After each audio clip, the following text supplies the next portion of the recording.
sa pamamahala ng mga pinuno ng libo-libo at ng mga pinuno ng daan-daan. Ginawa niya ito sa buong Huda at Benjamin. Inirehistro niya ang mga edad 20 pataas at umabot sa 300,000 ang mga sinanay na mandirigma na maglilingkod sa hukbo, mga bihasa sa paggamit ng sibat at malaking kalasag. Umupa rin siya mula sa Israel ng 100,000 malalakas na mandirigma sa halagang 100 talento ng pida. Pero isang lingkod na tunay na Diyos ang pumunta sa kanya at nagsabi, "O Hari, huwag mong pasamahin sa iyo ang hukbo ng Israel dahil wala ang suporta ni Jehovah sa Israel o sa sinumang Efraimita.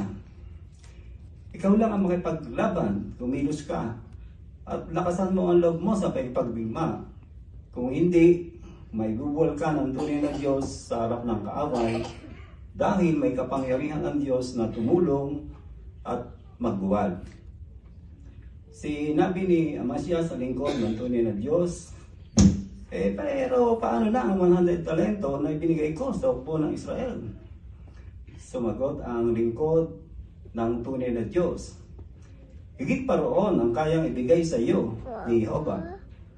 Kaya pinauwi ni Amasya ang hukbong nanggaling sa Efraim, pero galit na galit sila sa Huda, kaya umuwi silang nagningit.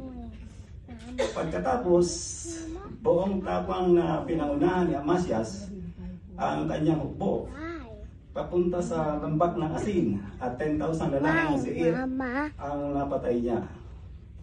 Nakabihag din ang mga lalaki ng Huda ng 10,000. Kaya dinala nila ang mga ito sa tuktok ng malaking bato at inihagis ang mga ito mula roon. At nagkalasog-lasog ang katawan ng lahat ng ito.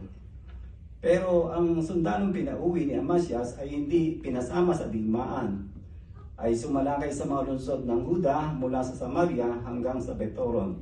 3,000 na napatay nila roon at kinuha sila ng napakaraming samsam.